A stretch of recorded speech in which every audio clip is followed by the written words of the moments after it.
All right, so welcome to the Search Seizure show. Actually, I do see people lighting up the chat board real quick. I'm joined with my good friend Mike Boone. How are you? I'm doing quite well. How are you? You look pretty good for a retiree. Man, I tell you, it's Is it still surreal?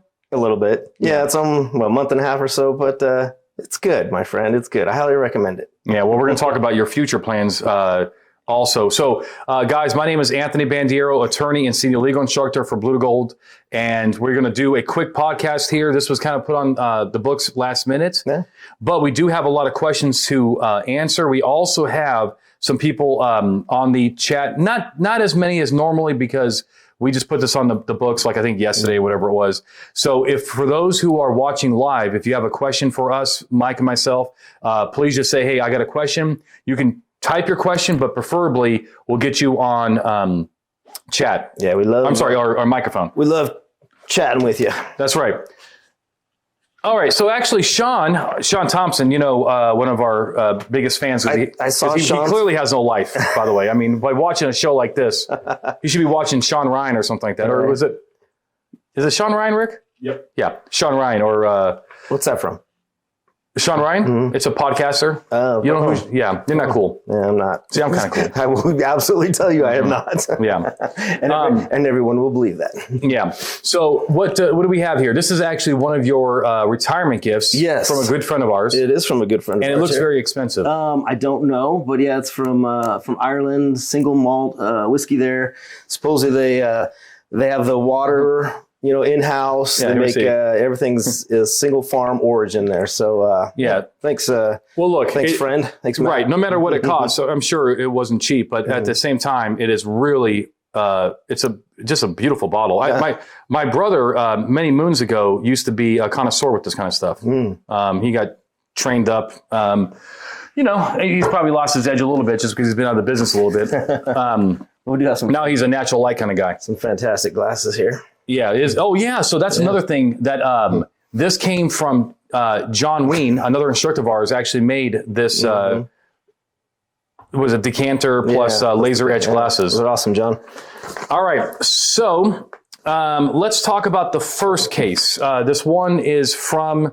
Wait, I saw Sean's face finally. You guys did. Oh, yeah. A little thing there. Actually, a lot of people mentioned that. Yeah, that because actually like you said, he is, if not 100%. On every one of these shows here. It's great to put a face to the name. So No, nice to meet you, Sean, kind of. Yeah, no, a lot of people just said, oh my God, it's so cool that you showed him. I thought he was way better looking. And they actually, look, he put the emoticon with the sunglasses. So nice. This is from an officer in California in a, Kern County, which is, up north, kind of a rural. So he says, basically, like, why would an ungated front yard be curtilage, but not the rear 10-acre property that restricts visibility inside a tall gate, right? Oh, okay. Enclosing the home. So he goes on to say, I'm a big supporter of what you do for law enforcement community. Enjoy the YouTube videos. I'm glad somebody does. You know what I mean? My wife won't watch these videos, but at least he does. In a lot of your videos, the front yard of a house is automatically curtilage. I want you to kind of address that. We got to be careful with the word automatically, but he is correct that generally speaking, we do talk about the front yards being curtilage, but not everybody agrees with that sometimes. I am looking for clarification regarding the 4 Dunn factors. Okay. So I want to talk about automatic front yard curtilage. I want you to talk about Dunn factors. Okay. It appears that in the 10-acre example I gave, we have 1 enclosure, 10 acres, site screening. Okay. In the front yard example, there's only proximity to the home.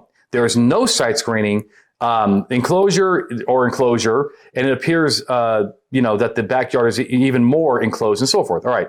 Okay. So, and he says, I say this because there's apparently no evidence of anything happening there, or no like private activities besides car parking and maybe the grass getting periodically mowed. Periodically.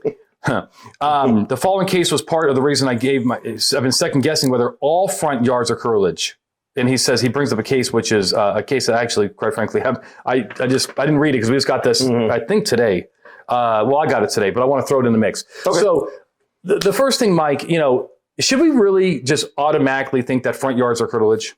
Automatically, no. That's a word we don't really like to use much in our conversations. There's there's always something that's unique about what's going on, factors that we like to talk about. So automatic is something that I'm not a fan of usually. Yeah. Now, he said these 4 Dunn factors. What are those Dunn factors? Those Dunn factors we talk about came from a DEA case. We won't really get deep in the weeds on that, but they talked about like these, how do we analyze whether or not it's curtilage or not? You know, what, in the cops mentality and the court mentality, what are we looking for? And, the first one usually has come up is the adjacency to the home, the domicile it says. Like how stinking close are we to where people live? The residence there is one of the big factors. And that one carries pretty significant amount of weight if you're going to weigh in on those. And as you mentioned, they're talking about enclosures. We have the white picket fence around things here, or, depending on where you're at, the other type fencing around there. And then we've got another one that is a pretty heavy significance in there. What is it used for? The domestic life aspect. What, the courts talk about, I think it's something, there's a psychological association with it. Like there's, you have attachment to this part of your home. What do you use it for? Is it the barbecue areas where the kids play? Is it a little, gardening area, whatever it is, something that you are kind of intimately associated with in that circumstance. And then, talk about site screening. Is there a big, something that's been manufactured, plants or a wall that physically prevents you from seeing in there? It's kind of your 4 factors. And when we talk about them, I think that the adjacency and the use are our 2 biggest things we really want to look at. Now, the fencing is, hey, this is, I want a little bit of exclusivity here, but that's not everything. But you look at that use and closeness to the home. So I think about a case called Collins v. Virginia to kind of give me some guidance here. We don't have that many curtilage cases that go to the U.S. Supreme Court. And sometimes, there's not a lot of Supreme Court cases anyway. I mean, only 70 so cases go to the Supreme Court every year, right? Out of the thousands of... very small percentage, right? So the Supreme Court doesn't have time to litigate all these different things. But one of the cases I think about is Collins v. Virginia, and to kind of give me some guidance here about what the Supreme Court would decide here, because they had a duplex. This guy named Ryan Collins, he ran from the police on a stolen motorcycle. Motorcycle thief, right? That's right.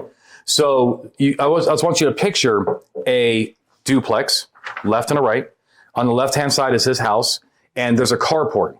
There's a long driveway. There's a carport. Okay. And the carport does have 3 sides. As the house and has a little brick wall, and then it has the driveway. But you can definitely see it from the street. And the Supreme Court there said that was curtilage, and they suppressed. They did not uphold what the police did there, which is going onto the curtilage to go seize that motorcycle that they saw in plain view. They try to argue the motor vehicle exception, but you can't use the motor vehicle exception because if you're going into a house or a protected area like the house, you can't use just you have to have exigency, which motor vehicle sections don't. And I'm just like looking at this, and I'm like, okay, well, yeah, you can really put a lot of stock into the 3 walls, but there's no side screening. No. But it is very damn close to the house, and it's used for domestic activities. Where you park your car, it's not where you have barbecue, but it's where you park your car. It's that is kind of associated with domestic life. Yeah, absolutely. It is kind of, right? Yeah, absolutely. So, and why wouldn't a front yard? And I think to myself, most front yards, to me, unless they're like super huge, are associated with domestic life. It is where you play, catch with your kid. It's where you maybe have your lawn chairs down, just hang out. And you don't have to be doing those things to have curtilage. No. But it is. If I had a car parked in my grass, which means I'm a classy guy, you already know, you can picture it, right? Oh, yeah. I have a mullet with the IROC Z. Nice. And I had my IROC Z on my lawn, and I saw people, looking into my car. Could I make the argument that they're on my curtilage and they're like violating my I shouldn't say privacy because it's maybe some of the stuff is in plain view, but they're on my curtilage. I think I can make that argument. You'd be offended, wouldn't you? I would be offended. They're probably trying to steal your REO Speedwagon tape. Oh, they definitely 8-track or cassette. Well, it's an IROC, so it's probably cassette. Cassette, yeah. Yeah, it's cassette. Yeah, I don't know which one would be the 8-track one. I don't think they had IROCs back then. Yeah, maybe not too far back. Huh? Yeah. I just aged myself a little bit more. Probably pretty much. But the thing is, though, it's like, and I also have a case where, and I don't have the name off the top of my head, but basically officers went up to the yard and they just looked into the window. There's no fencing. They were damn close to the house. You said use and proximity and adjacent, but they said that was clearly they said that was curtilage, right? Because it just I mean, I know looking into the looking to the window, but it's where they were was curtilage. Right, like, are you lawfully allowed to be there? Correct. So I just look at the end of the day. We have other cases that talk about the front. How the porch area was curtilage and so forth. I think it's a very good practice for you to presume, right? Not assume, but to presume. Assume means you just guess it. Presume means you have facts to back it up. Yeah. If you know that, right? So I think it's good to presume that the front yard on typical houses, little front yard, is just part of the house. Yeah. And there are some cases that disagree with that. There was one case out of like Missouri or something where this guy was, he had like an old police car that was auctioned. Oh, okay. And I guess it came, either it came with some lights, which usually they take them out, or he put them back on. Nice. Pre-wired. Yeah, exactly. And, he's playing the whole, fake cop game, right? He's making people move out of his way. I don't blame him. He probably has an IROC Z too. Probably, yeah. And the sweet mullet. And, he definitely has a mullet if you're acting like this. Which is back in, by the way. Mullet. Yeah. There's my travels across the country mullet is back in style, man. Especially in cops. Cops love mullets, and so he parked this police car right next to his house. Okay, and it was near the front door, and the cops went up there. They knocked on the door. They grabbed the car as evidence of his crime. And I was completely offended. I'm like, this is ridiculous. It's like, how does Collinsville, Virginia, in the little carport, that is his like constructive carport. It's right next to his house. It is this little space. It's not like, and the court said not curtilage. I wouldn't have decided that case that way because it's right next to his house. It is where he parks his car. It's right by the front door. I think that's as good as a designated carport right? Did they use those Dunn factors in that case? They did. And they just decided... They decided in that case that it was, it was. So then they upheld the seizure of the vehicle, right? Interesting. Yeah, and so I don't like that case, but I bring it up because we can, like this officer, like we can have these debates. Yeah. I'm just saying, if I'm a cop working this day and age, I'm going to be very careful about what I do on front lawns. I just am. Oh yeah. Because my default is curtilage. Would you agree? Oh yeah, for sure. Okay. And the courts have handed out some pretty heavy discipline when we violated curtilage. We've gotten ourselves into use of forces when we shouldn't have been there, and we're paying the penalty on some of those things. So people are talking about the 8-tracks, by the way. You got people started. So hey, I'm appreciative that somebody knows what an 8-track is out there. I just wish I could grow a mullet. All right, so we have another one. Let's get through these, and if anybody has questions, please let me know, and please keep the comments coming. So another officer from California. And this one says, can officers, and just so you know from my audience, a lot of these we just got recently, so I have not read all of these. And so hopefully they make sense. So can officers enter a house to arrest during a domestic dispute when the victim is outside and only the suspect is inside? So this is a very common situation. So no kids are in danger. The suspect, a 50-year-old heavyset man. Very descriptive. Very descriptive. You had to put that in there. Right. Discriminatory. Is standing on his second-story balcony.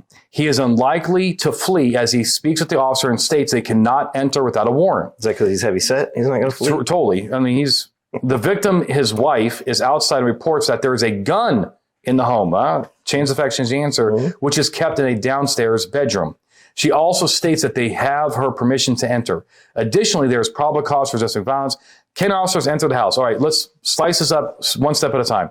Okay, I think the first thing is if she gives consent and he says, no, you cannot enter, do we still have consent? No. Why not? George versus Randolph. So she's saying we can go in. He's saying no. They've got what appears to be marital home, equal authority.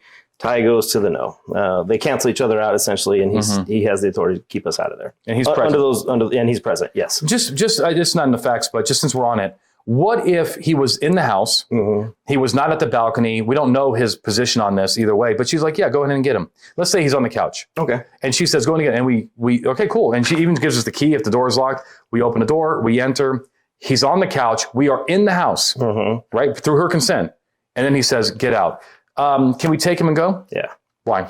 We've already bridged that constitutional that threshold. Yeah. Through her valid consent. And there was no opposition from him at the time. And by the time he opposed it, we were lawfully positioned inside that home. So I think that's a great point because it happens all the time. In the sense of what happens all the time is that officers are lawfully inside a residence for domestic violence, whether through agency or consent. Right. Let's say, but then they're about to go what I call habeas corpus. They're about to put hands on the person and they're like, whoa, you need a warrant. Don't arrest me. You can't be, damn it. You said it before I grabbed you. All right. No. Damn it, you're quick. You can grab and go as long as you're lawfully inside the house. Yes. Yeah. Okay. Yeah. Now, let's continue. Okay. No gun yet, okay? Okay. No gun. He says we can't come in. We already know the answer. We're not getting there with consent. He's on the balcony. It is a misdemeanor domestic. It's not like strangulation. He doesn't have evidence under his fingernails.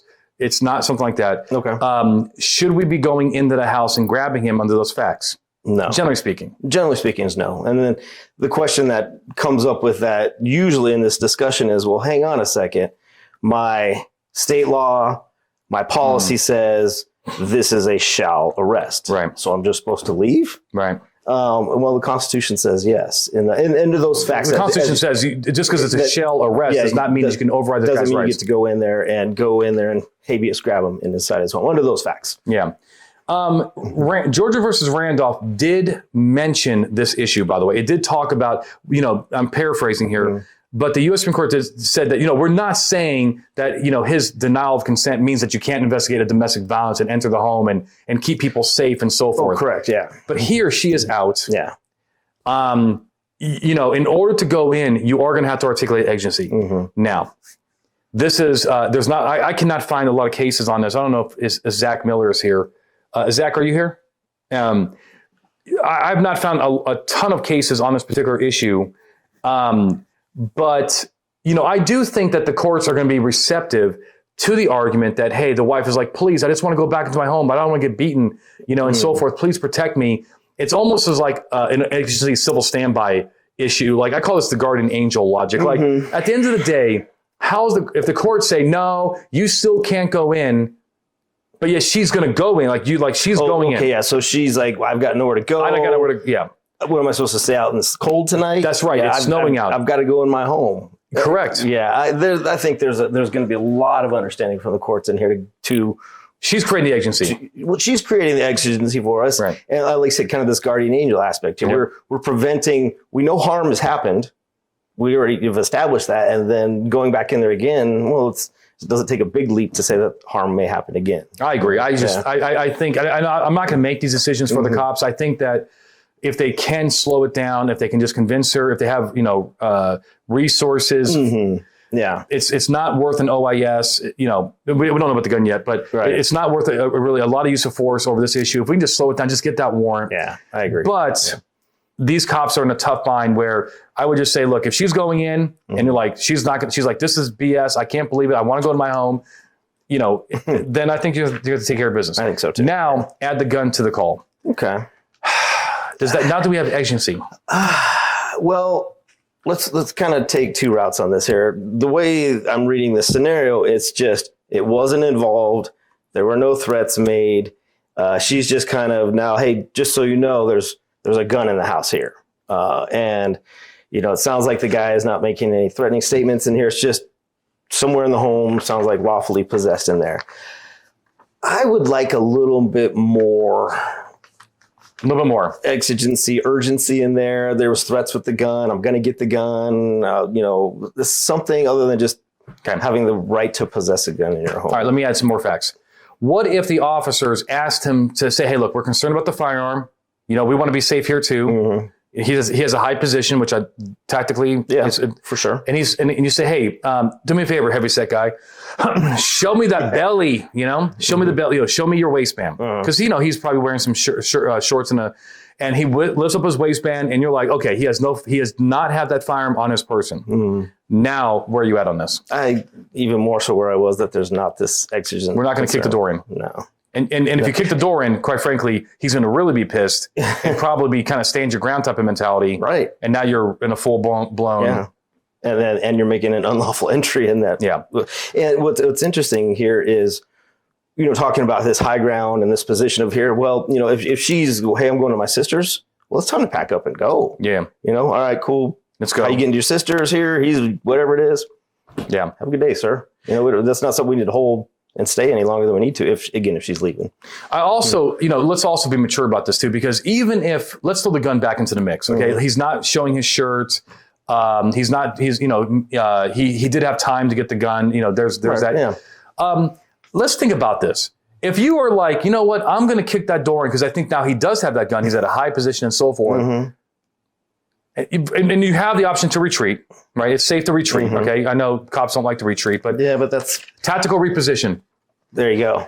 If the cops can tactically reposition, isn't it a kind of an immature move to push it like that? To actually almost create that confrontation? Oh, absolutely.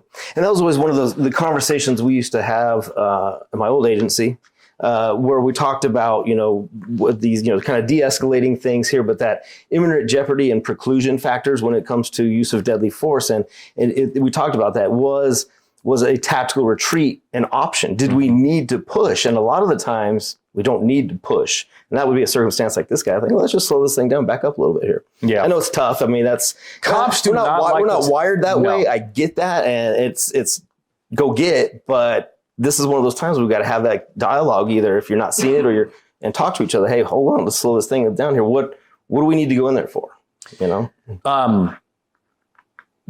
Hey Rick, if you have time, there's a Post-it note on my computer inside that office, and it says like regroup or something like that, or reposition. But I would love to.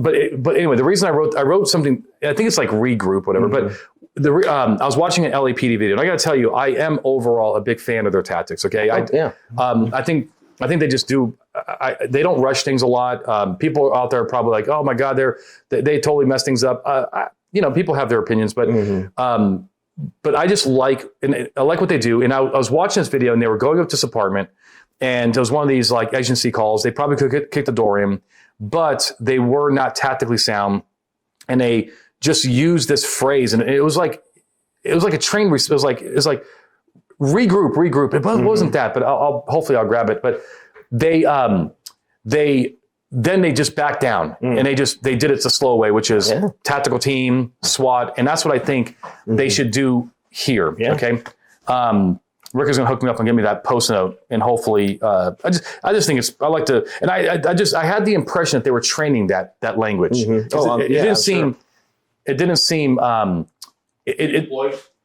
It was redeploy. So they said redeploy. Yeah. I love that. And because the other thing that LAPD does, and I'm a big person on slow things down, is they I train it because I talk to these guys. They actually verbally say slow when they're like doing, high stress, active shooter, whatever it is. Slow. They'll say things. We have time. Even though when time is of the essence. Yeah. Because even we know as dumb cops, and we're not high speed, low drag like the TAC teams, slow is, fill in the blank. Slow is smooth, slow is fast. Yeah, slow is fast. So, And because we learned that from EVOC. Remember in EVOC? Oh, yeah. Like if you rush in, you're jerky. And all that, yeah. Okay. No, yeah, I love that because it really is. And I think that's where we are in policing these days, is that you've got to know when to slow things down. Yep. The last thing I'm going to say is that this officer did such a good job describing it. He said, since the situation involved a domestic violence incident, there was also the issue of a mandatory arrest requirement, which some officers felt justified the entry to ensure the arrest could be carried out immediately. And you hit that on the head. Yeah, it's that shall arrest, right? Right. And I mean, the birth of this came way back in New York, where one Theodore Payton killed somebody, and they were at his house to arrest him without a warrant for the ultimate crime. Yeah, I think murder. Mostly a shall arrest, right? It's not in the statute, but usually if you don't arrest, more often than not, probably it's probably highly recommended. Yeah. Okay, so you're right. So the Supreme Court did not say. So I like to say, just read your statute in line with the Constitution. Yeah, because a 50-word statute cannot also include the millions of words of case law. Yeah, I'm not saying that cops have to know all million words, but they have to know a lot of the principles. Exactly, which keeps us in business. All right, this one comes from an officer in Ohio, and he's part of the Cleveland Regional Transit Authority, which is cool. He probably sees a lot of action there. So can police officers request a patron to show their fare card prior to boarding a bus or train? Now, we may not know the answer to this, but let's just see what he says and give us so maybe hopefully he'll have the statute in here. But he actually gives us a case, which maybe I'll have to look this up before. He said the previous case states that it is unconstitutional for police officers to perform investigatory stops of passengers without reasonable suspicion of probable cause. Sounds fair. That the passengers have committed a criminal offense. My question is, can we have people show us their fare card without reasonable suspicion or PC? Example, we are inside a station and asking individuals in our fare paid zones to show their proof that they paid. Okay, can I take a stab at this one? Yeah. All right. So whenever it comes to suspicionless detentions, okay, we want 4 factors. This is called a special needs doctrine, okay, or the administrative search exception. We want notice, okay? So would a person be on notice that they're going to be stopped by their government and subjected to this type of seizure or search? Now, this may not be a search, but it's a seizure, right? Yeah. You can't go forward and, you are detained, especially if you're in the fare zone, like you can't go anywhere unless you show me that pass, right? Yeah. So is there notice? Notice can come from statutes, which apparently it doesn't exist, or he would have said it. Right. Notice can come from signs. Okay. The next thing is you want minimally intrusive. So the best example of a special needs doctrine search is TSA. Yeah. Okay, we've all gone through, unless you're a Mennonite or something like that, you've gone through the TSA process. They search all your luggage. They put you through an X-ray scanner, magnetometer, which is a search because it's searching for private information. And it has to be minimally intrusive. Originally, when the backscatter, those ones that took the hole, right? Yeah. And originally, it would actually show body, the body, like it almost looked like an X-ray scan of the body. It would show genitals, it would show breasts, and people obviously were and so now they look like the blob, right? Yes. So the reason why they had to put the person it can't be on prem. The person doing the backscatter cannot see the person that's going through the machine. So it's just reduces that whole Gotcha. So yeah, the visuals, right? Yeah. And so the point is, it has to be minimally intrusive. Asking for the card could be minimally intrusive. So notice minimally intrusive. The next thing is, and this is the big one. This is what's going to destroy this one right here. Is lack of discretion. Oh, right. Okay. This is a big one. Yeah. Okay. So in the early days of airport security, in the early 1970s, mid 70s, when there was a lot of hijackings and piracy, the response by the federal government was air marshals, and they would just be in air, because there weren't magnetometers in every airport, regionals didn't have, and they would just basically do the best job, and they would do criminal profiling. But you can take a wild guess of what nationality they were stopping the most. Most piracy and hijackers were Middle Eastern and so forth. Right. So that was their main customer. And the court said, hey, look, you don't have that kind. You're basing it pretty much on race, right? Yeah. And that's discriminatory. You have to have a criminal profile, but just because they happen to be from a country that is part of that common origin, it's not going to be good enough. Yeah. So here, that's the problem. If the officer even if he has a good reason, well, Your Honor, most of my fare skips, whatever you want to call this, are juveniles. I don't care. It's still, if you're going to do a suspicionless seizure, you cannot have any pretty much any discretion. Either it has to be random, which is this would be a fair analysis for your DUI checkpoints every third, every fifth, every whatever, or everyone, like TSA does. Yes, there you go. Yeah. TSA not only does everyone in 2024 and beyond, but they also do randoms. Have you ever been at the airport and it goes off? I can't win the lottery or anything else, but I can win the random. You can run a nice pat down, and look, I'll take it where I can get it. But that's why they're good. That random is not tied to your passenger number. It can't be, because then it introduces discretion. Right. It's either random or it's not. Okay, so the last one is compelling need. Okay, does the government have a compelling need to make suspicionless stops, DUI checkpoints, TSA, airport security, random bag checks at schools? Here, it's debatable whether or not it's even a compelling need. Yeah. But that's how I analyze this. Yeah, okay. That's fair. Yeah. So if you have a chief at the transit saying, "Hey guys, we have fare problems. People are not paying," start just stopping people and demand. No, you can ask. But if they don't want to show you, And you don't have a law in the books that you must, which would be problematic anyway. Okay. Yeah. And I think with the ask, they have to be prepared for the no. Hey, correct. Can I see your fare card? No. Thanks. Have a nice day. Yeah. And look, I don't want to be, I'm not trying to turn into that guy, but people ask me all the time, like, Anthony, if we stopped you for speeding and we asked to search your car, would you tell us? And I'm like, no. And I love you, but I don't. And maybe here, I'm not trying. I wouldn't try to be, but I can understand where people just want to kind of get to where they're going, right? And if there's not a scheme in place, and move on. I had a friend I worked with at the DEA, and his biggest thing in life was those damn people on the way out of Costco. He's like, I'm not stopping for them. I'm not going to, when you walk out of Costco, they check your receipt. Oh. They look at it. He's like, no. Well, and that was his, man, he loved to talk about that in the office. And he didn't do any cases, but he loved to talk about that. And look, and just there's people out there, do you have to show your receipt at a store? It could be a store policy, but I don't think you're violating any law. Well, you're definitely violating a law. But will you be trespassed? Potentially. Potentially, right? If they know who you are. Yeah, because they don't want your business anymore. Correct. Yeah. And that's the problem with that. Yeah. There was one case actually that said that not showing your receipt contributed to reasonable suspicion. But look, maybe I don't agree with that, but I love Costco. Oh, yeah. And I do also hate showing my receipt, especially, I got to tell you, since you got me on the, they'll like, especially the people that like, they just check off the toilet paper and it's like 42 items. I hate it. I'm like, come on, man. You know what I mean? Yeah. Just, maybe you should do some criminal profiling. You know what I mean? Exactly. All right. We got Manny. All right, put him on. Walmart greeter will tackle you. Yeah, exactly. Yeah. Not in California, right? Yeah. Why does my nose look so good big on evening. the side profile? What's up, Manny? What's up, brother? How are you? Good, brother. What's up, Mike? What you got?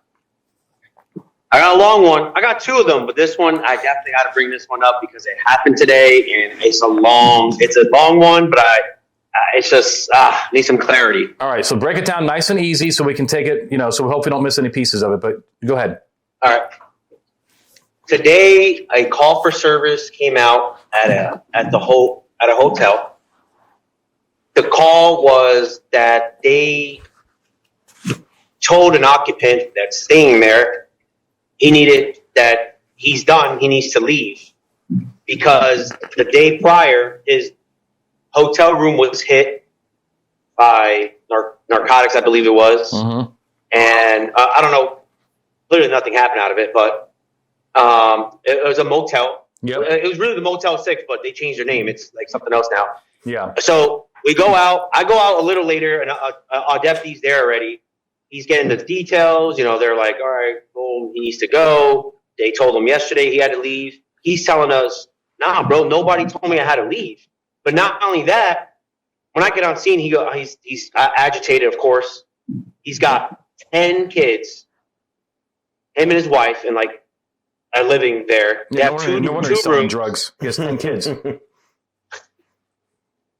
Go on, he has Manny. 2 rooms. Yeah. So I'm like, hey, how long have you been here? He goes, dude, since last July 2024. So 6 months. And I'm like, oh, wait a minute. And my brain starts working. I'm like, sounds more like a landlord-tenant dispute, but let's keep going. How do you pay? I do day to day. I pay day to day. So check out, check back in, but same room. I was like, how long have you had this room for? He's had the same room for like 2 months, and they've only switched a couple times because he said the hotel has made him switch. The hotel makes him switch after how long? Well, it's not their policy to have him switch. He just said the hotel. He said that the hotel switched him. Because at first he had 2 separate rooms in 2 different areas of the motel. Sorry, motel. The doors outside, motel. Okay. And then finally got 2 rooms adjacent to each other, and those are the 2 rooms that him and his family stay in. We go to the front. I'm talking to the deputy. I'm like, what did the front desk tell you? He's like, hey, since the police were involved in them yesterday, it's their policy that if the police are involved in your room, they want you out. They don't want you as a guest there. I'm like, okay, that's fine. I understand that.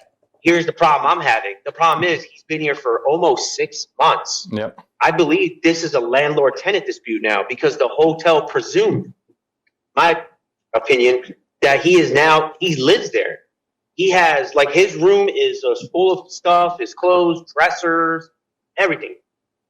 And so then we talked to the front desk. They're like, yeah, he pays every day by day. He had a couple different rooms, but we got the 2 rooms together. We offered him long-term stay, but he declined because you have to give $1,000 down payment, and he couldn't afford it.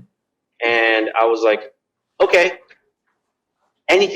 Was there any verbal agreement that he was going to live here for a long time, anything like that? Front desk says no, but after a while, we kind of figured he's just staying here, and we offered him the long-term stay. I was like, okay, who did he speak to? Well, that person's not here. I'm like, okay, let's talk to the hotel manager. Hotel manager's like, nope, I want him gone. That's it. We've had some problems with him in the past where he just uses us as henchmen to kick people out the hotels, which I disagree with, and so forth. So I talked to him again. I'm like, hey man, I'm trying to really listen to the law, break it down, and etc. Supervisors looked into it. The county's attorney, we have the sheriff's office as their own attorney, and legal issues said, nope, no squatter rights. He needs to go. He's trespassing. It's a business. That's not a residency. He can't have a residency there. And I said, I don't think that's correct. And then they sent me the law. It's the Maryland's innkeeper's law. I believe that's what it is. Hold on. Yeah, innkeeper's law, Maryland. It's Comar 15203 with the business regulation and stuff. I'm like, okay. So I read through it, and I'm reading it. I'm like, okay. I kind of see it, what they mean. So I talked to, I'm not going to say the supervisor, but anyway, Sure. I talked to him, and we have a discussion. He was like, nope, you cannot establish residency at a hotel. It's a business.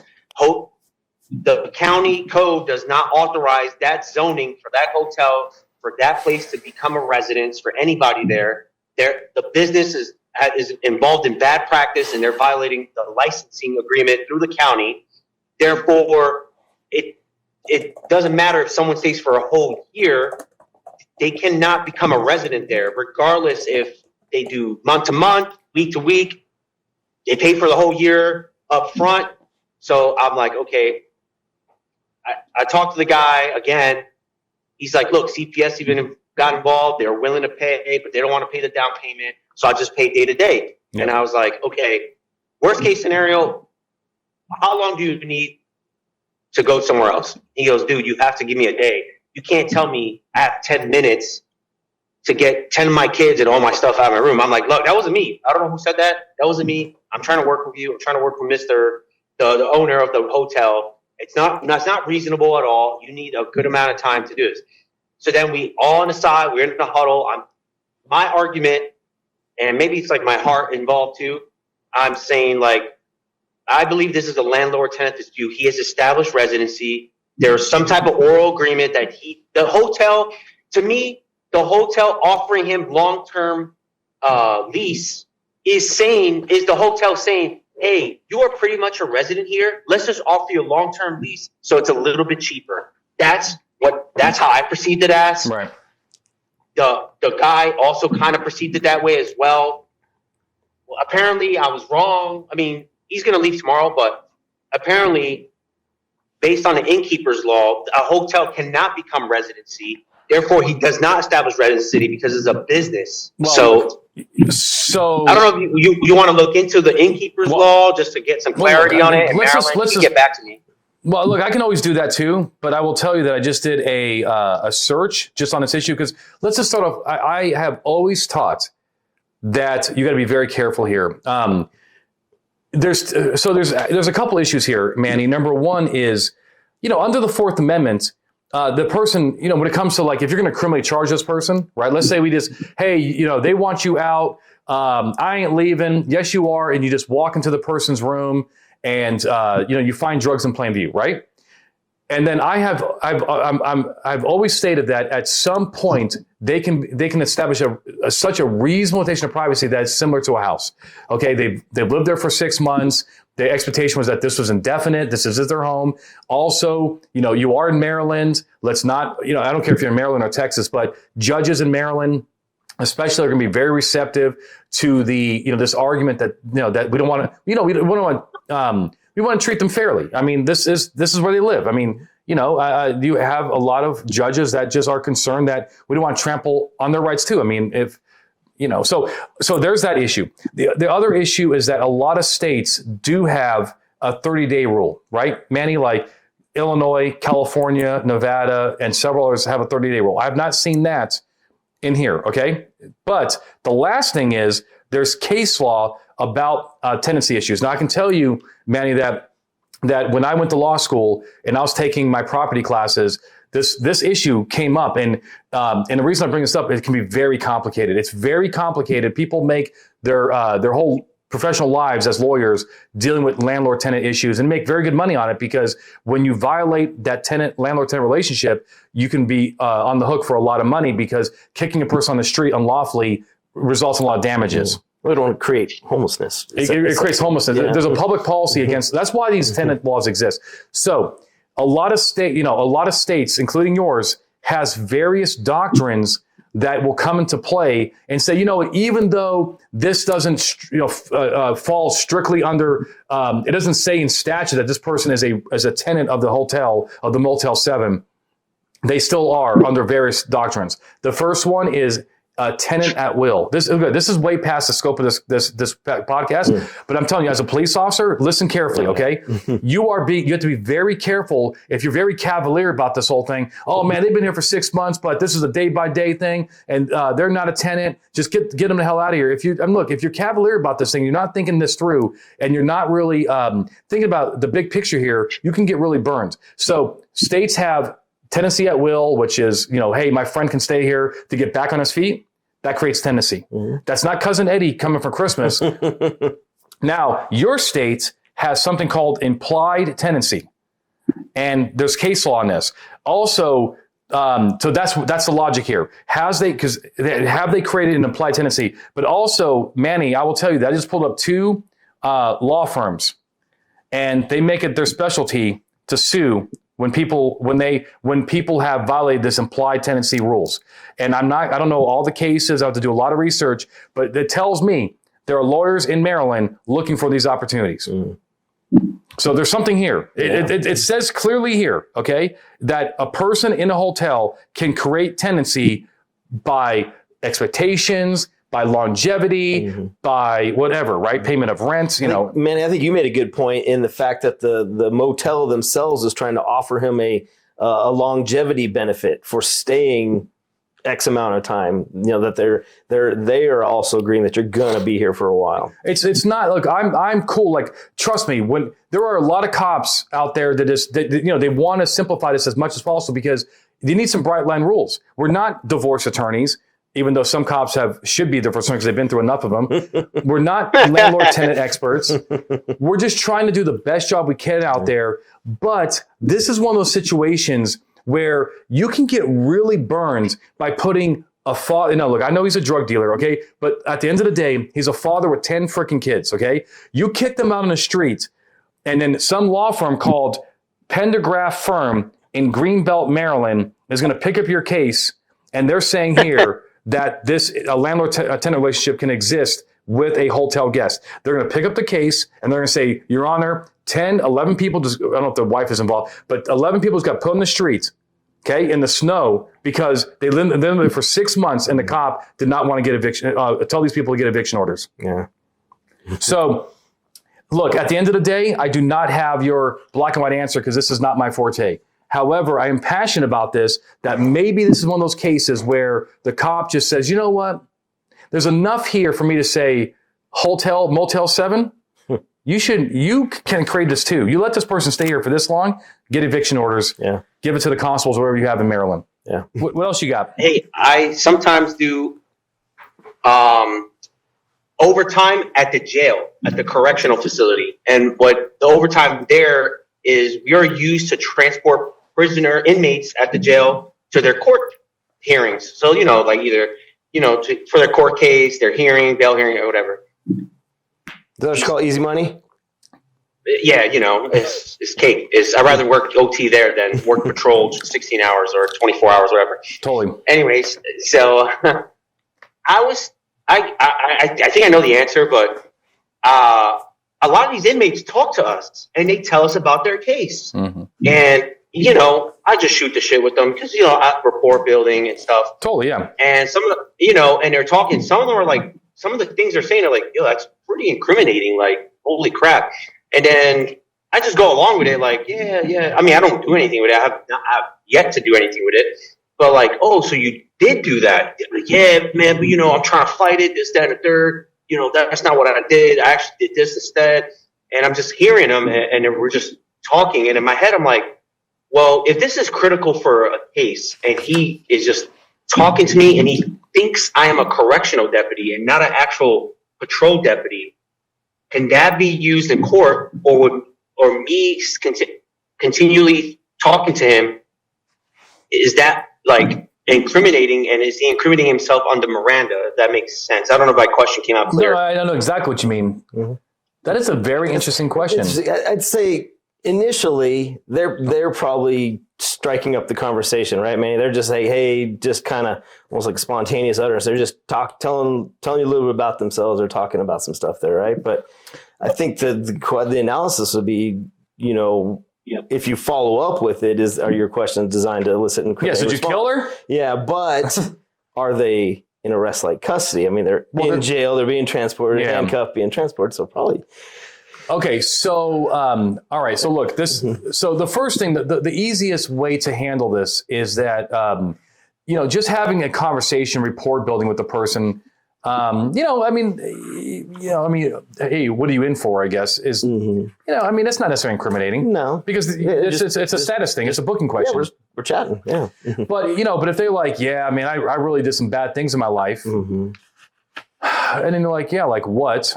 I still think they're going to get some, like, oh yeah, I killed a person. You killed a person. When? And then you start, asking those questions like, I think that's probably, so the question is, are you asking a question that would likely or foreseeably elicit an incriminating response, right?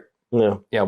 How'd you kill her? Why'd you kill her? Yeah. Where'd you bury the body? More detail oriented. Yeah. That would very much be incriminating. But the next question that Mike brought up is, you don't need Miranda or its safeguards if you don't have custody.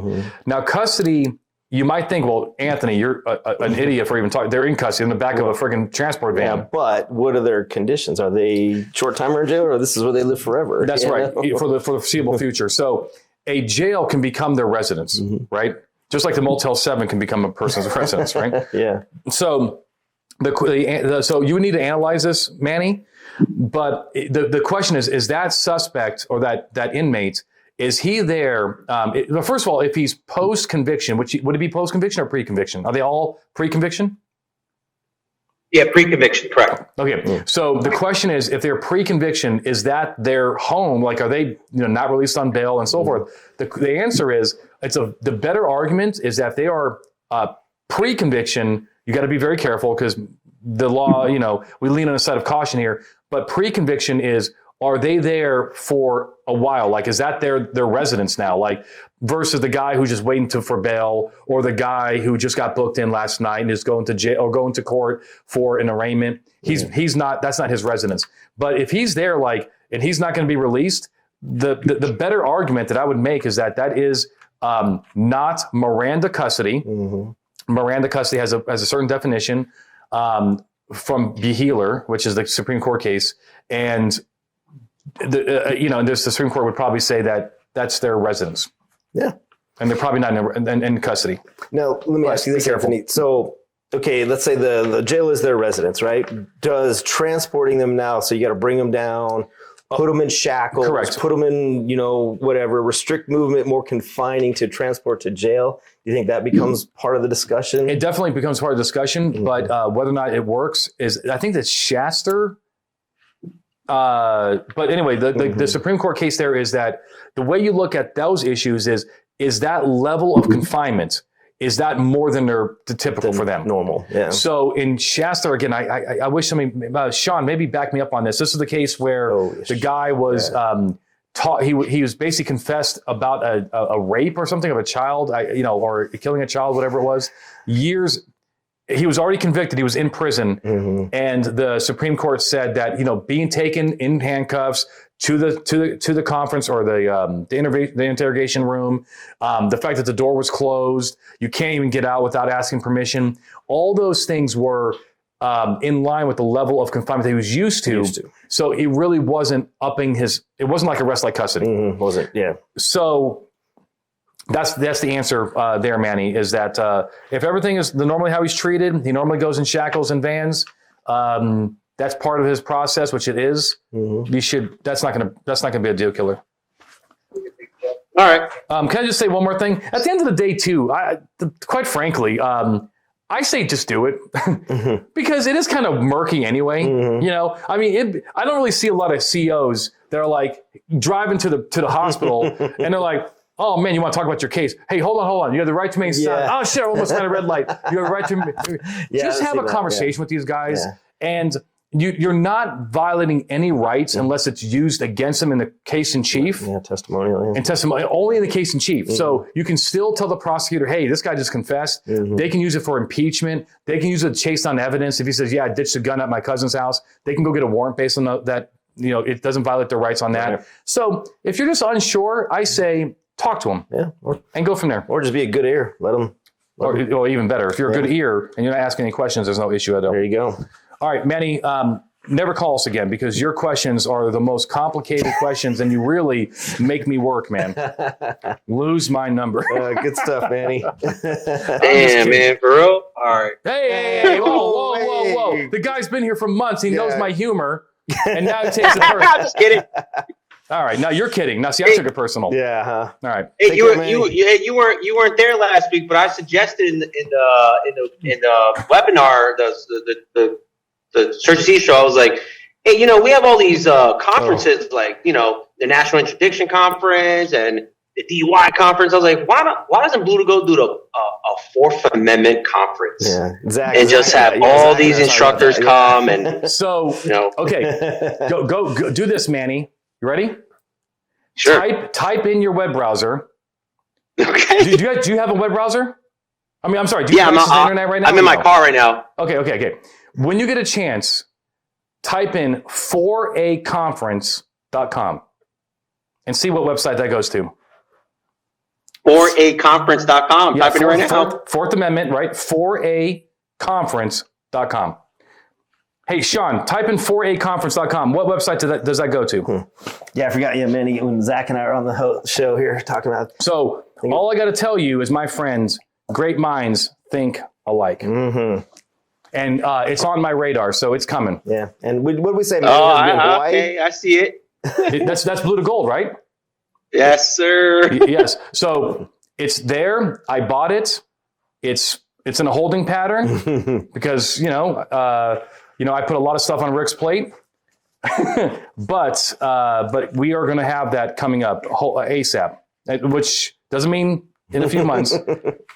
But anyway, it's in the works. So Manny, great minds think alike, my friend, and you will be there as my guest. Nice. I just let my agency know so they can send me. Yeah, you'll get a free registration for me too because you're my buddy. Nice. I'm just kidding. You pay full price. Okay. Thank you so much. You're welcome, Manny. You're great, man. All right. So the next question is, Rick, do you have access to? So, and actually, Sean says he's going to stay at our house, and this will be in Las Vegas. I'm pretty sure because people love Vegas as a conference destination. Well, maybe I won't live here by then. So. Yeah, I can come back to Vegas. No, that sucks. I need you here, man. All right. So this question, I don't know if this is an officer or not. I think it's an officer. It just didn't put his agency in there. But he put in here IP address, right? He says, He said right here, I'm an IT technologist supporting a PD in collecting forensic data for detectives in a criminal case. One of the most important tasks is identifying a suspect from their internet protocol, their IP address, after it has been found in the server of an email, social media, or other internet service provider. Is Nick here? Is it better? Is Nick here by any chance? Nick is not here, is he? Our social media instructor? Yeah. Sure, Teresa. Yeah, Teresa. Is Nick here? Tell him to get on the phone. Can he come on? Can he come on the mic real quick? That's right. Hey, what's up, Anthony? Hey, buddy. Hey, let me see if you can help me What's answer up, this. Mike? Hey. So I know it's late there because you're also in Maryland. But can you help me? Just what is your opinion on this? Okay, this is basically in a nutshell to get your brain working here. It's how do you get information about the IP address? Search warrant or subpoena? This person is saying, you can. I think most people know that IP addresses. Subscriber info. Everybody has a unique IP address.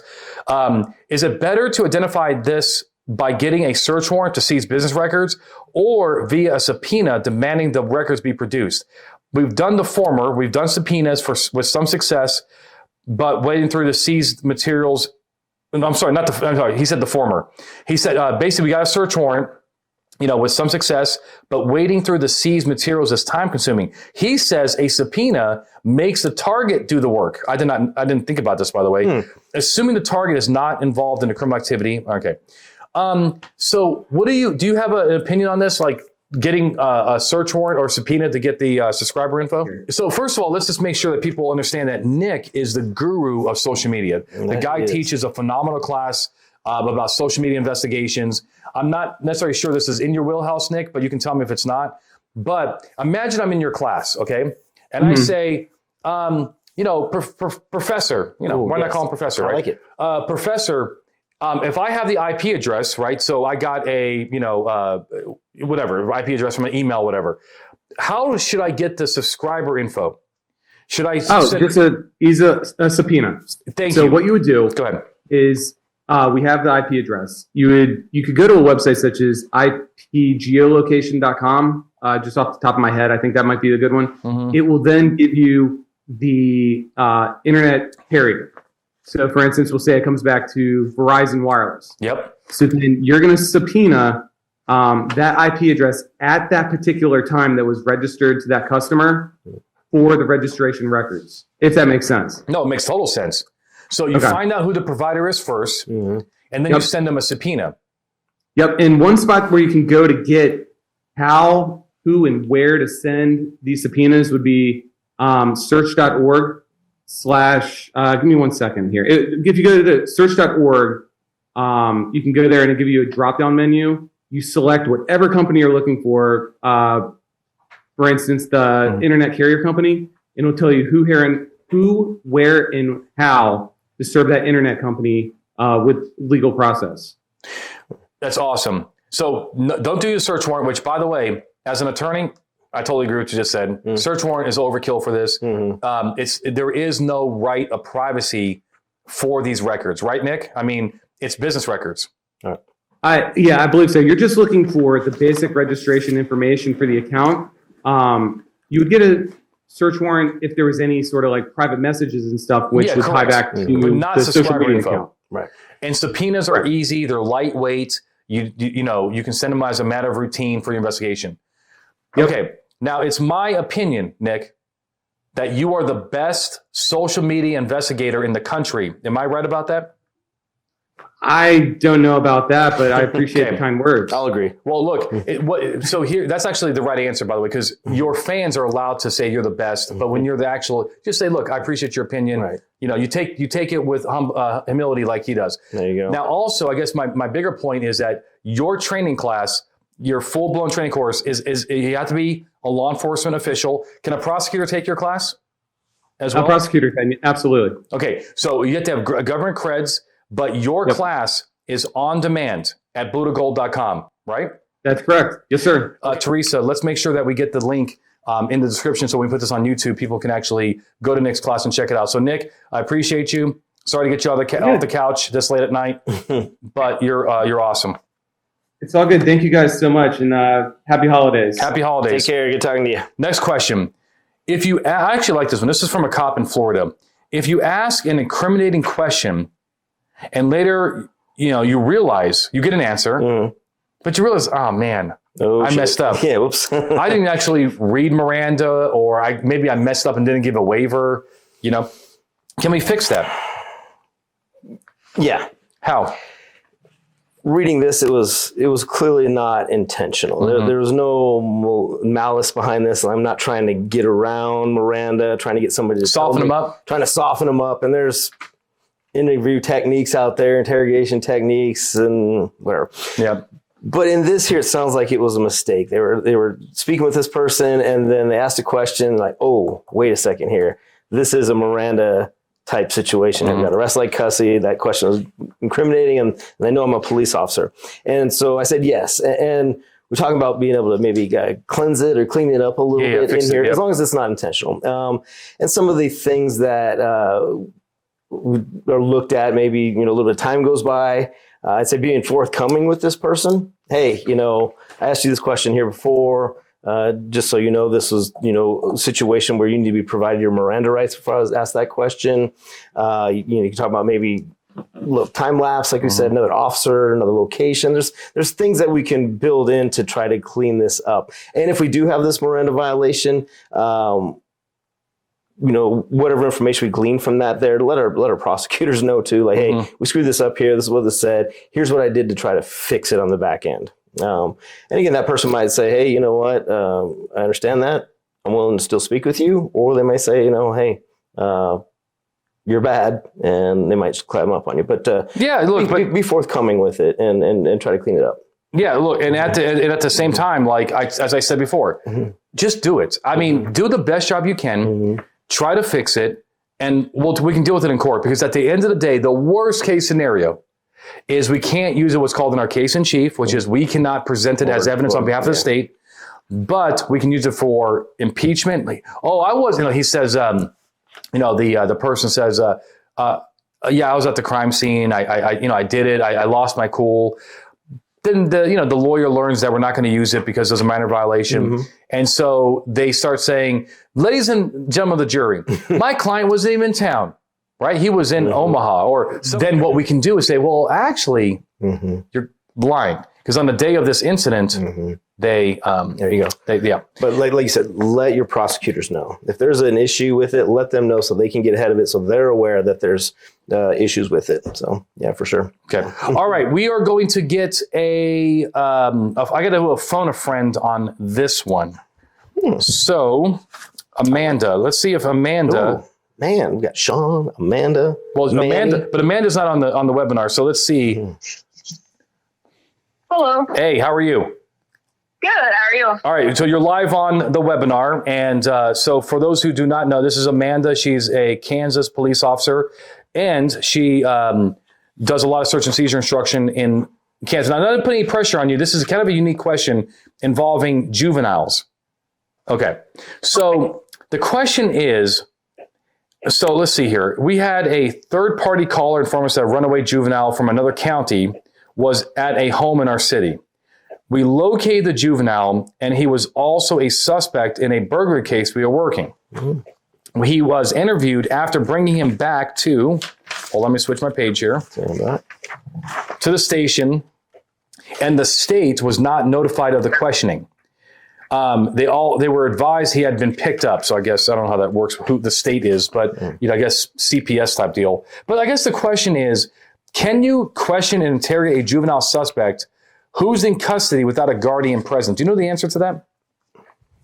I do not off the top of my head. Our JOs, our juvenile offenders start at the age of 9. So anyone above the age of 9 is a juvenile, counts towards a juvenile offender. Anyone below is called a child in need of care. I know that, I believe the age of consent is 16 to waive Miranda without.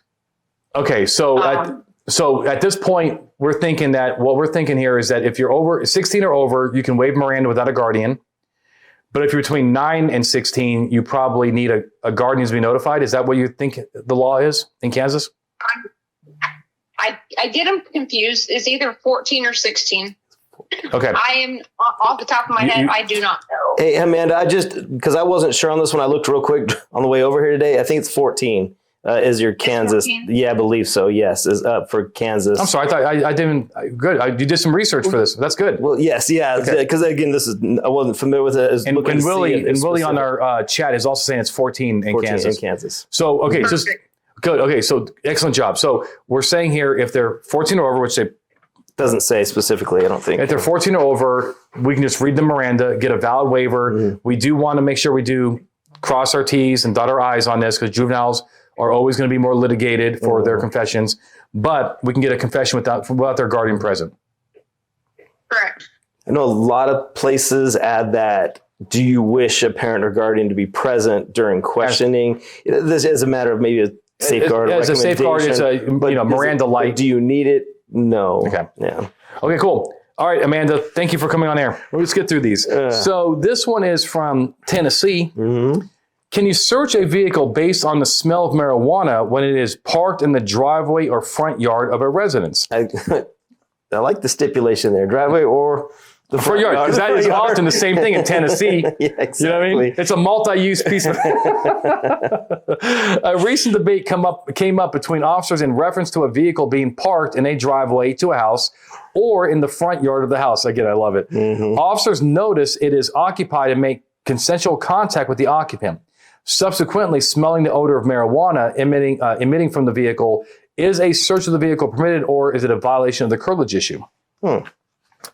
Interesting. So it sounds like the driveway or the front yard is probably going to be on curtilage Yeah. to start, right? Well, we talked about the front yard earlier today. You know, how adjacent to the home is it? Does he pull right up to the front door so he can walk in? Let's say for the sake of argument, it is on curtilage, right? And so I believe Tennessee, it is illegal, correct, to have or smoke or the possess Mary Jane? Mary Jane in any way, shape, or form. So yeah, you've got a crime taking place here.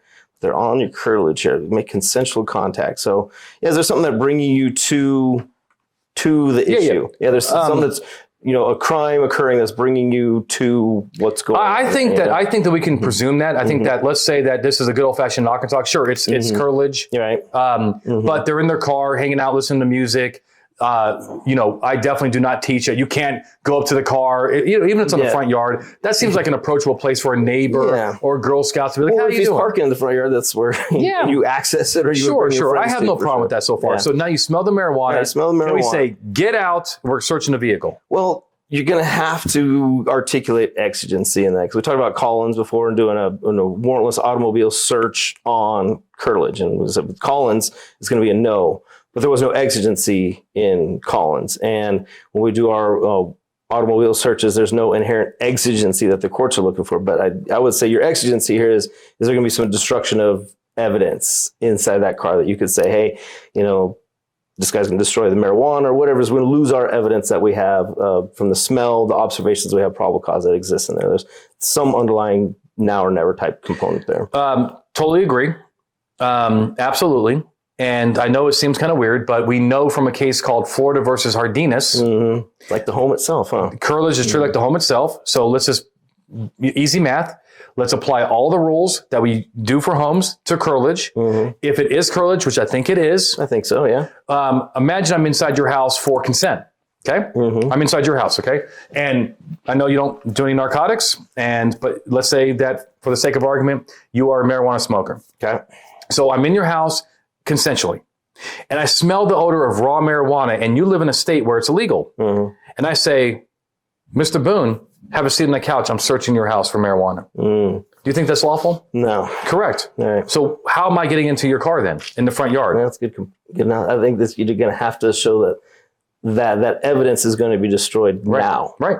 And maybe you have that, and maybe you don't. But that's what we want here. So look, I don't think most judges, but I think enough judges to concern me, really some judges feel compelled to be like, no, the front yard is not curtilage. You can see it. There's no fence. We talk about these issues. I don't buy that. I think at the end of the day, if a typical cookie cutter home, front yard, driveway went to the Supreme Court and they said, is this curtilage? They're going to say yes. And I'll tell you, actually, one case I love, and it's a case, I want to say out of Indiana, but it was about junk vehicles. And the code enforcement officer did enforcement action on the front yard, a car in the yard, and pulled the vehicle and junked it, whatever, without a warrant. No go. That's curtilage. Yeah, I mean, you know what I mean? You know, they had probable cause that the motorcycle was stolen. That's at right. Ryan Collins' house. That's right. So yeah. All right, I'm not buying it. Yeah. Yeah, Manny, please. And do you have my email? I'm sure you have my email. Absolutely. Let me do some more research on that so we can try to get that squared away. And look, let's just make sure, okay? I just want to make sure, like, I do a lot of smoking and joking on this thing, you know, and a lot of people call and they're like, you know, I don't really see this as negative. You know, I see it as very mature that, you know, officers are calling, you know, like, hey, this is what this person said, this is what I think. And, you know, sometimes I don't agree with the officer, you know, because I'm like, I'm sorry, I wouldn't have done that. Yeah. But I just want to say, like, whoever's watching this, if you are on the other side of this, just appreciate that you have officers trying to just talk these things through. And it's like doctors do it, lawyers do it, pilots do it, cops should do it. And it's a very mature thing to do, to be professional and try to work out scenarios. Yeah. So I think that one of the greatest compliments I get when we go and teach and travel is that they'll put our YouTube videos or this show on in briefing or whatever it is with shift or training. And it just at least inspires dialogue. It inspires conversation. It inspires, you know, to think about it. And to me, that's a win, you know, for sure. All right. This one is one of my favorite subjects. It's about LEOSA. So this one is a chief. Let me read this to you because you're going to answer it. Go ahead. All right. Can a retired police officer who is LEOSA certified carry a firearm for a security job? Absolutely, maybe. There you go. Huh? So LEOSA is the Law Enforcement Officer Safety Act. Got my card recently. Yep. Passed by George Bush. Probably the only thing I like that he did. And actually, he did a few good things. I shouldn't be so harsh on him. But he did pass LEOSA after 9/11. And it's, you know, just like a public safety thing. You know, you are now a recipient of LEOSA. Well, you were a LEOSA recipient too, because you were active duty. But now that you're a retired police officer, you did that qual. Yes. And so that you can carry anywhere except mainly three places: government property, state government property, right? City Hall, if they prohibit it, private property where they don't want you there with your firearm. They tell you no guns allowed. Just LEOSA doesn't preempt that. Yeah. Or federal property, right? So those main three things. So it's my interpretation that you know, the language of LEOSA says that that's a lot of other areas that you can. So, for example, if state law says that you cannot carry in a church, which is ridiculous, right? I mean, again, this is not, but you can't carry in a church. Well, I got to tell you, it doesn't apply to LEOSA because the church is not the one saying you can't carry here. There's nothing about a no gun sign, and it's not government property. It's not federal or state government property. Right. So they cannot tell a LEOSA carrier, you know, to carry there. Now, going back to this. But the church could. Oh, the church absolutely could. And I'm going to carry there anyway, and we'll just deal with the issues. Exactly. I'll deal with the trespassing issue later, right? There you go. Okay. So here we have a person who is a retired officer. He has a security job. So the reason why it's maybe is because if the security company is an agent of that building and they're like, hey, you can't carry armed here. Well, LEOSA says that's allowed. You can, a private person, a private company, a private business can say you can't carry firearms here. And if they're saying, hey, if you're going to do night watchman at the business, no firearms. Well, and they are allowed, they are an agent of that business. I'm not sure they are. Right. But let's just say that you also know that, we're stretching here, but let's say the business owner is also no firearms here. I just want you to patrol my property. Then you're not carrying under LEOSA. What's the result there? Is it going to be a trespassing issue, or could you actually get jammed up for not even having the authority to carry concealed? And that could be a felony. You know what I mean? So you're taking a risk. Is a prosecutor going to charge you for unlawful carry and hit you with a felony, even though you have LEOSA? They could. I guess, yeah. That's the big question. That's the big because you're not carrying under LEOSA. Yeah.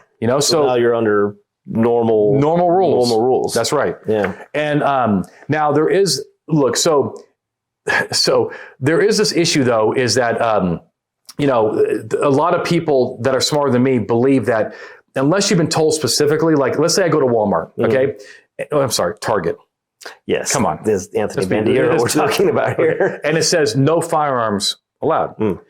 I still think I'm carrying the LEOSA because I have not been told specifically me to leave. And there are attorney generals out there that believe the same thing. Like, you're still carrying the LEOSA or concealed carry because you have not been trespassed. That notice is not enough to trespass you, but we can debate on that. Fair enough. Okay.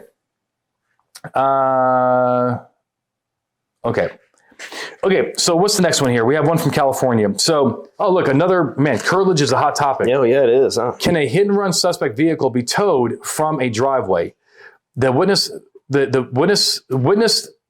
victim's mother, I was going to say, a victim's mother witnessed a suspect's vehicle collide with the victim and followed it. Okay, I guess, okay, I think they're in two vehicles. So the mom is following the son.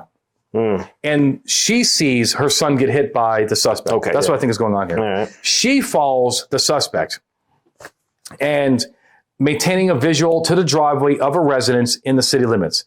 Witness observed the sole occupant exit the driver's seat and go into the residence, leaving the vehicle in the driveway. And then the victim, I'm sorry, the witness waited for the officers. Officers received no answer at the door. Can the vehicle be towed from the driveway? And we're talking about this law here. And I did actually, have you read this law or no? No. All right, I actually did read it, but let me just pull it up real quick. So it's 22655 California. Okay. So it's vehicle code 22655. Okay. So it says any peace officer while performing their duties has reasonable cause to believe that a motor vehicle on a highway or on private property open to the general public, onto which the public is explicitly or implicitly invited, located within the territory limits of which officer is employed, so jurisdiction, has been involved in a hit-and-run accident, the operator of the vehicle has failed to stop and comply with, providing license and so forth. The officer may remove the vehicle from the highway or from the public or private property for the purpose of inspection. And that's it. So let's look at the key words here. Police officer can remove a vehicle for a hit and run if reasonable cause to believe that the motor vehicle was on the highway or on private property open to the general public onto which the public is explicitly or implicitly invited. So what's interesting is that Curtilage has that implicit license, right? Yes. Do I have your implied consent? It's called an implied license, but do I have your implied consent to go, if I'm a new neighbor in your neighborhood, right? And can I go to your house at 2:00 in the afternoon, knock on your door and say hello? Are you bringing over a welcome basket? Hopefully, something like that. Absolutely. Okay. Do I have your permission to take your lawn furniture? No. Do I have permission to take your car? I mean, do I have permission to look into your windows and see if you're in the shower? Right. No. Yeah. Right?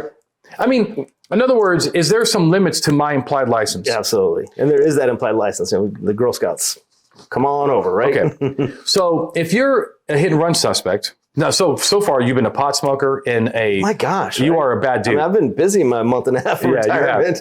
So if you are because you're smoking pot, that's why you're hit and run suspect. Exactly right. So if you are a hit and run suspect and you drive home and do you think the cops just should, based on just a general assumption, because that's what implied license and they have to assume things, right? Presume. Do you think they have an implied license to take your car from your driveway and inspect it for the crime against you? No. That's why I brought it home. Right. I mean, shame on you for not stopping. Right. But that's what this is all about. So when the law says private property open to the general public, which is not, that's a Walmart. They can absolutely take the car from the Walmart. Absolutely. Or it says or onto which property is actually, it doesn't say or. It says on private property open to the general public onto which the public is explicitly or implicitly invited. Actually, so or on private property open to the general public onto which the public is explicitly and implicitly invited. Okay. And that's what, there's the keys right there. So it's the Walmart is fine because they're generally allowed to be there. It's an invitation. It's your driveway. It is, there's some implicit license here, but you don't have the license to take your car. Right. Yeah, because they said they went up to knock on the door, try to get some information. I'm fine with that, but yeah. Yeah. And so what I think should happen here is if they take this car and there's a dead body in the trunk, I know courts are not going to want to do it, but it has happened. When you violate the Constitution, the court finds that it's curtilage. This law does not give you the authority to violate the Fourth Amendment. I agree. Yeah. All right. Next case. And let's go back to that law here. Okay. Merry Christmas, guys. Okay. So this one comes from Michigan. In Michigan, baiting is illegal. So I'm not a hunter, fisherman, or whatever, but I get the idea. Putting some bait there so that you can trap animals. Zach and I were talking about this last week or week before. Did we already answer this? Well, kind of, sort of, but it's pretty close. Yeah, I think it's pretty close to what we talked about, but yeah. Yeah, actually. Okay. So this is one where if you're in open fields and you see a trail camera and you have probable cause that trail camera has evidence of a crime on it, can you seize that trail camera and watch it? You can seize it, but the contents inside it, you're going to need to get a warrant on. I agree, right? So you can seize it, but you just can't watch it. Yeah. And so that is all we have for today. So that is actually a perfect segue to our closing here. Guys, thank you so much. I hope you got something out of this. And if you have a question for us, for Mike and I, or any of our instructors, Zach, Chris McFarland, John Ween, of course, we've got Mike Boone here, Jake Bigelow. It's a good list. We have a phenomenal list of instructors, and we have just a great 2025 coming up, which is actually another video we're going to talk about, which is where we've been, where we're going to be going at Blue to Gold. So with that, I appreciate you guys. Thank you so much. Mike, do you have any parting words? Thank you all. Appreciate you for everything. Have some safe holidays. Enjoy, and appreciate you. Yeah, thank you. All right, guys, stay safe. Thank you.